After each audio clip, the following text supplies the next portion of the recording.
شده عدد 11 و 11 رو پشت سر هم ببینی؟ تا حالا شده حس کنی واقعا میخواد یه چیزی بهت بگه؟ احساس کنی یه داستانی پشت اون عدده؟ خب تو تنها کسی نیستی که این حس رو داری و حس تو واقعیه. اگر تا پایان این ویدیو در کنار من باشی بهت میگم که چطور میتونی بیشتر به این عدد نزدیک بشی. این عدد چه پیامی برای تو داره و اصلاً چرا تو انتخاب شدی که این عدد رو ببینی. خوش برگشتید به چنل خودتون. من حنا هستم در کانال میس هانز و به درخواست خیلی از شما عزیزانم که در کامنت ها و همینطور واتساپ درخواست کرده بودید میریم شروع کنیم یک سری از پلیلیستی رو در مورد اعداد جفت، اون هم با عدد پرقدرت 11 و 11. تصور میکنی عدد 11 و 11 فقط یه عدده و هر از چنگاهی فقط میبینیش به خاطر اینکه زیاد به ساعت نگاه میکنی. اینطوری نیست. 11 و 11 یکی از اعداد مستر یا رهبر توی نمرولوژی یا عدد شناسی هست و منظور اینه که این عدد ارتعاش بسیار بالایی داره و بدون که هیچ وقت بدون دلیل این عدد رو نمی‌بینی. خود این عدد مفهومش اینه که تو در چرخه و راه درستی قرار داری، اما باید میزان آگاهیت رو بالا ببری، به خاطر اینکه راه تو راه درستی از سرنوشت هست ولی به خیلی از نکات ریز توجه نمی‌کنی.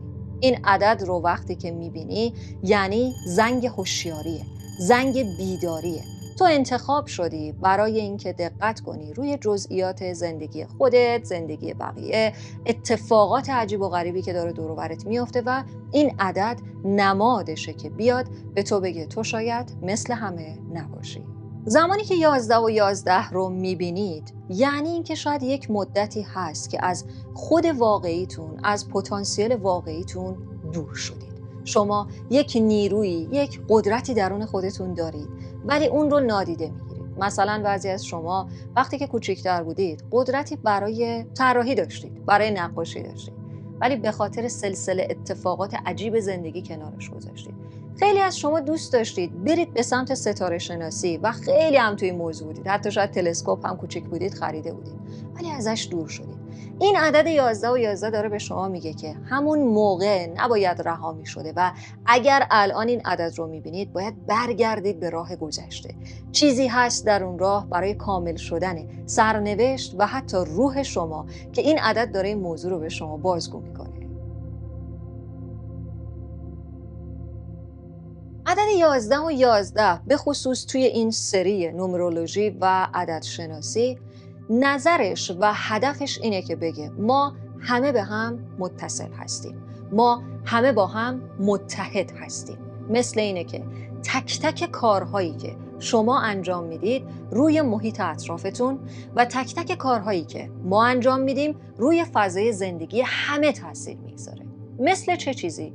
مثل اینکه شما اومدید زیر همین ویدیو درخواست کردید، زیر ویدیوهایی که در پیج بوده درخواست کردید برای اینکه معنای اعداد جفت برای شما به وجود بیاد.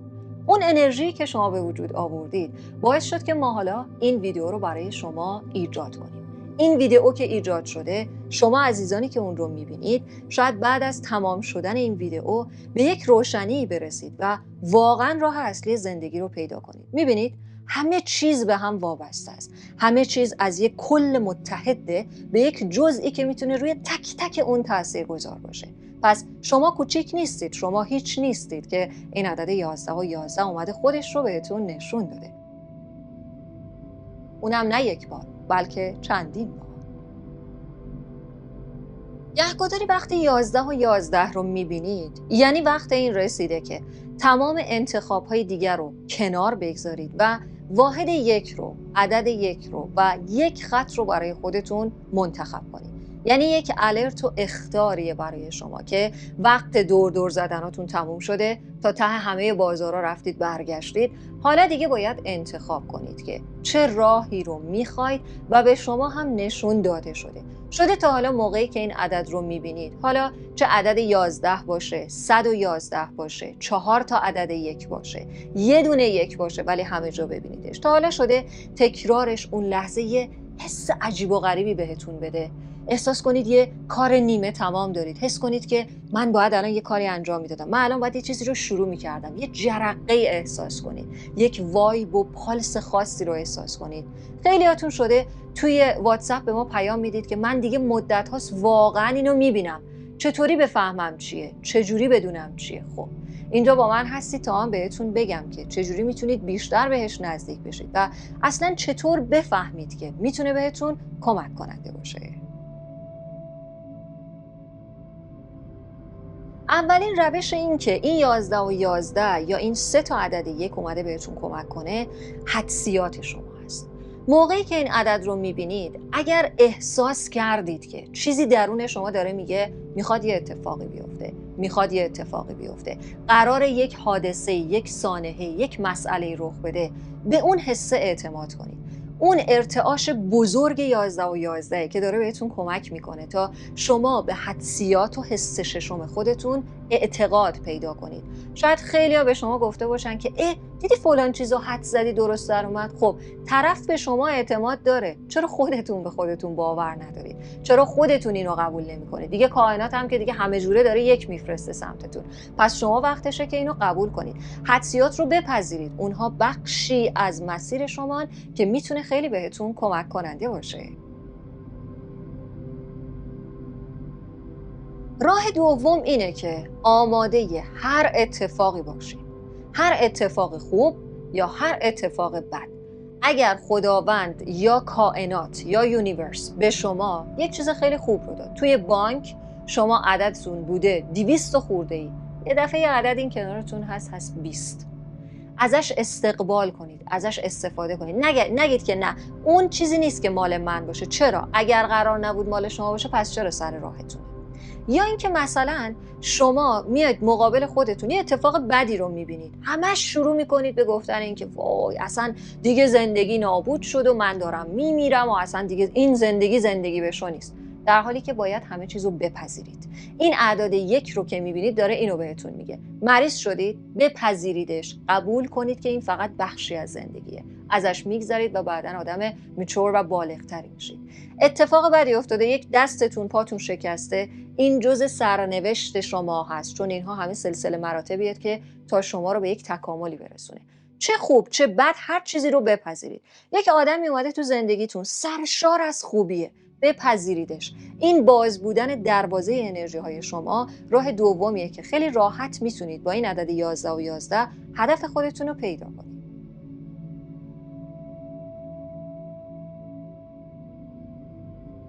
و راه سوم اصلی ترینش هست، اینه که اون چیزی رو که باور دارید گسترش بدید. باورتون رو محدود نکنید فقط به چیزای فیزیکال.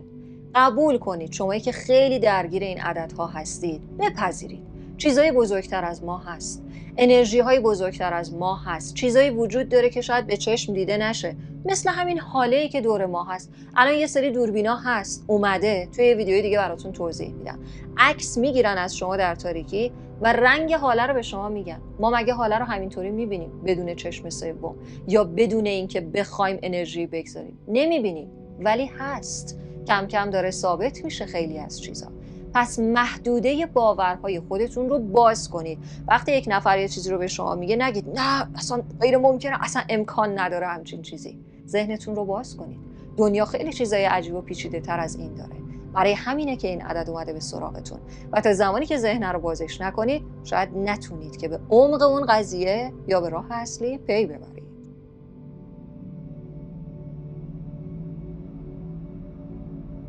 حالا برای اینکه عمق قضیه 11 و 11 و ارتعاش و فرکانس اون رو بهتر بفهمید، بیاید چند تا داستان براتون تعریف کنم که بر اساس واقعیات هستن. داستان اول، ملاقات غیر منتظره. یه خانمی بوده که صبح رفته کافی شاپ، نشسته برای خودش چای و کیک به عنوان صبحونه سفارش داده و همینطور که در حال نوشیدن چایش بوده و به گذر آبرین نگاه میکرده، یه خورده که گذشته دنبال ساعت گشته، دیده ساعتش اون روز به دست نداره. روی صفحه گوشیش زده و دیده عدد 11 و 11 رو صبح ساعت داره نشون میده. همون لحظه احساس میکنه که برم بیرون، هم یه سیگاری بکشم، هم ببینم هوای بیرون چطوریه. وسایلش رو میذاره، به کافه چی میگه که من الان برمیگردم، سیگار و فندک رو برمیداره و میره بیرون. میره بیرون، هر چقدر فندک رو میزنه سیگارش روشن نمیشه. همینطور که سخت مشغول سیگارش بوده، یه مرد جوانی از راه میرسه و سیگارش رو براش روشن میکنه و خودش هم یه سیگاری رو روشن میکنه و شروع میکنن به حرف زدن. کمتر از 5 دقیقه اون دو نفر متوجه میشن که به حدی به هم نزدیکن که انگار سولمیت و نیمه گم شده هم هستن. در حالی که بعدها این خانوم خودش گفت که اگر اون عدد 11 و 11 رو نمیدید اصلا قرار نبود بره بیرون. از اون روز قرار بود که سیگار رو ترک کنه و به خودش قول داد که اون آخرین سیگارش باشه، که البته بود. و اون آقا هم که بعداً این دو نفر با هم ازدواج کردن و همچنان هم با هم هستن، گفت که اون روز عجله داشته، اصلا قرار نبوده که بخواد جایی وایسه. یه جلسه مهمی بوده مربوط به این بوده که بمونه توی شرکت یا نه، و اصلا هم خودشون شرکت رو دوست نداشته. وقتی میبینه اون خانم جوان دم در کافه هست، کل کارش رو و جلسهش رو کنسل میکنه و اون عدد 11 و 11 این دو نفر رو در اصل به هم میرسونه.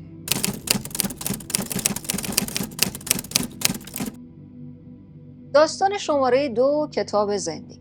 یه مردی بوده که حدود سن و سال 40 سالگیش بوده. توی این چلچلی خودش خیلی میرفته کتاب فروشی و همیشه به دنبال یک رمان خوبی بوده، به دنبال یک کتاب خوبی بوده که بتونه راهنماییش کنه که قدم بعدیش چیه. وضع زندگیش خیلی بد نبوده، از زندگیش راضی بوده، ولی همیشه یک حفره‌ای رو درون خودش احساس میکرده.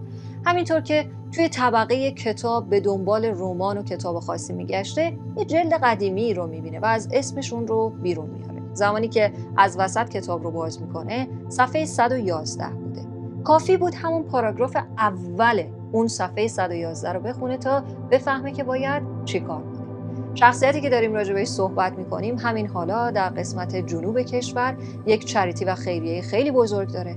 حتی خودش هم به روستاهایی که به نوعی مشکلاتی دارن، شرایط بدی دارن سر میزنه و سعی میکنه با جمع‌آوری پولها و حتی سرمایه‌ای که خودش داره به اونها کمک کنه. این فرد با دیدن عدد 111 و همون جمله و پاراگراف اولیه‌ای که تو اون صفحه اون کتاب بود، راه زندگی خودش و خیلی از آدم‌ها رو تغییر داد. اینجا پیام این عدد 11 و 1 در کنار هم برای این آدم این بود که ما همه عضو یک چیز بزرگ هستیم و متحد هستیم در کنار هم. برای همدیگه میتونیم انرژی رو بگذاریم در حالی که از دیگران هم انرژی رو میگیریم.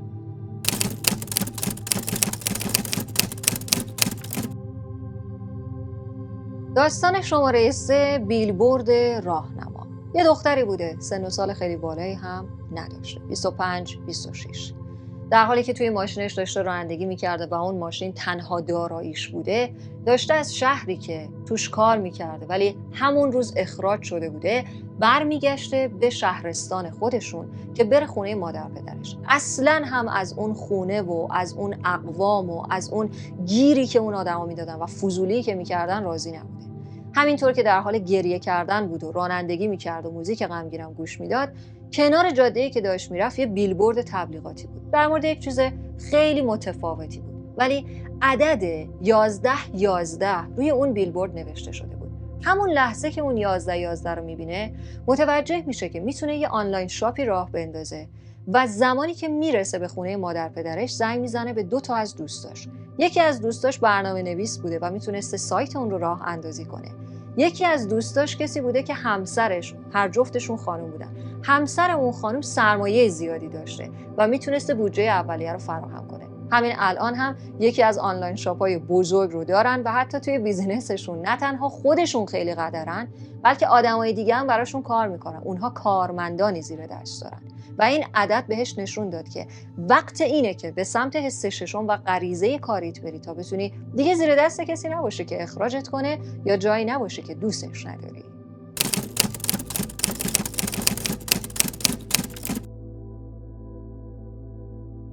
و داستان پایانی ساعت قدیمی. یک پسر جوانی بود که همیشه دوست داشت از پدر بزرگش وسایل قدیمی خاصش رو بگیره. یعنی زمانی که پدر بزرگ در حال فوت بود به هر کدوم از نوه ها، به هر کدوم از آدمای فامیل یک چیز خاصی رو داد، ولی تنها چیزی که به پسر داستان ما داد یک ساعت قدیمی بود. البته ساعت قشنگی بود و چیزی بود که سالها دست خود پدر بزرگ بود، ولی بعد از فوتش فقط همین به جای بود. پسر جوان قصه ما همیشه اون ساعت رو میذاشت دستش، ولی مشکل و معضل اون ساعت این بود که روی ساعت 11:11 گیر میکرد. از 11:11 نمیگذشت. دوباره که کوکش میکرد، راش مینداخت، میرفت تا فرداش دوباره ساعت 11:11. حتی پیش یه ساعت ساز قدیمی و با تجربه هم برد و بهش گفت که پسر جان، این از این ساعت‌ها نیست که من بخوام باتریش رو عوض کنم یا تمیزتر از این کنم. تمیزش کردم، درستم هست. احتمالاً به نبض تو نمیکشه. مثلا روی نبض پدر بزرگت عادت کرده بوده این ساعت، با همون هم هست. همینجوری روزها و هفته‌ها و ماه‌ها میگذره. در آخر یه روزی که دیگه از دست این ساعت عصبانی میشه و اتفاقا خونه همون پدر بزرگ بوده، دیگه فوت کرده بوده و رفته بوده سر بزنه به مادر بزرگش. ساعت رو در میاره و پرت میکنه. زمانی که ساعت رو پرت میکنه میخوره به گنجه و میفته پایین.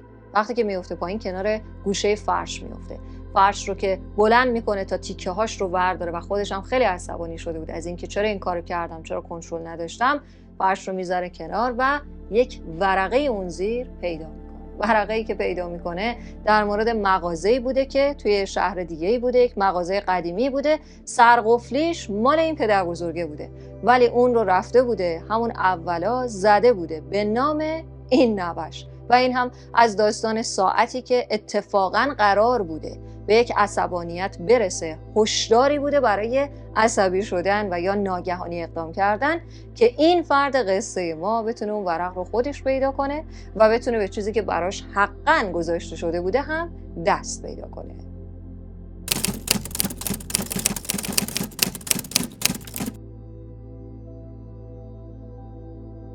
به خاطر داشته باشید که 11:11 خیلی از زمانها که دیده شده توسط آدم‌ها برای رسیدن به سولمیت و نیمه گم شدهشون بوده.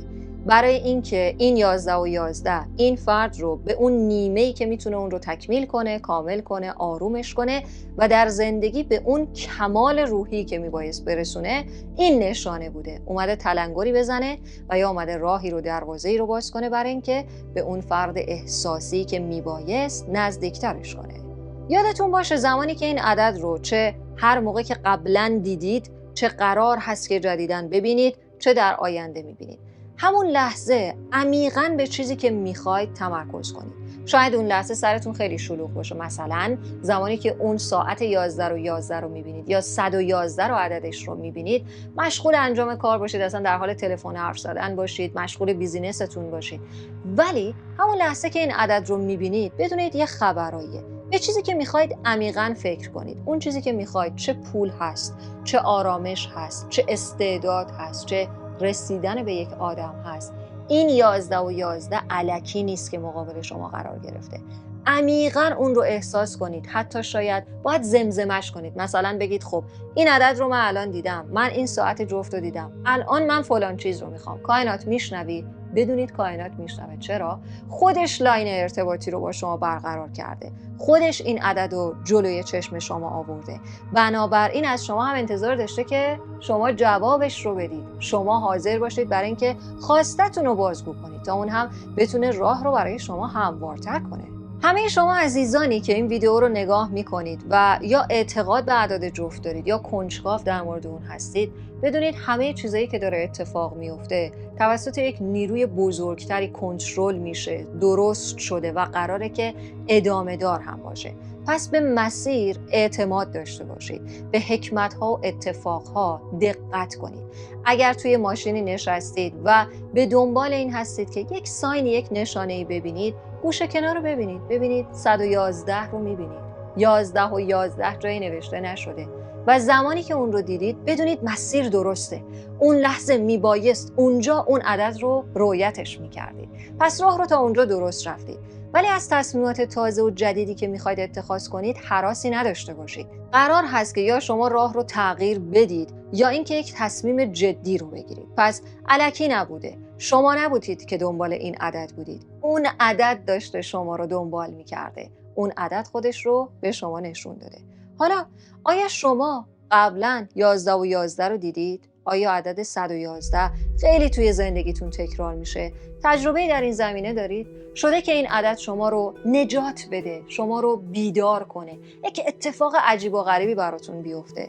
شده که بهش اعتقاد داشته باشید؟ داستانتون رو برای ما بگید. هم توی کامنت میتونید بنویسید که بقیه بفهمن، اون نیروی بزرگ متوجه بشن. اون نیروی بزرگتری که داره راهنمایی میکنه همیشه پیش ما هست، جایی نمیره. یا میتونید توی واتساپ برای ما اون رو ارسال کنید تا داستان بعدی شاید داستان خود شما باشه. ولی خود شما جزء کدوم دسته هستید؟ جزء دسته‌ای هستید که این عددا رو میبینید ولی هیچ توجهی بهش نمی‌کنید. جزء دسته‌ای هستید که دوست دارید بیشتر برید توش، دوست دارید همه چیز رو بپذیرید، به خودتون، به مسیرتون و به حدسیاتتون اعتماد کنید تا دروازه نور به سمتتون باز بشه. یا تصور می‌کنید همه اینها واهی هستن. اگه یک دفعه اتفاقی بیفته که شما به یک باور برسید، متوجه میشید که چیزهای دیگری بجز چیزهایی که ما میبینیم وجود دارن، انرژی های دیگری بجز چیزهایی که ما لمسشون میکنیم و متوجهشون میشیم هستن. اون وقت چطور؟ نظرتون تغییر میکنه؟ اون وقت میید کامنت بذارید که منم بالاخره به این باور رسیدم یا نه. تصمیم با خود شماست، مثل همیشه.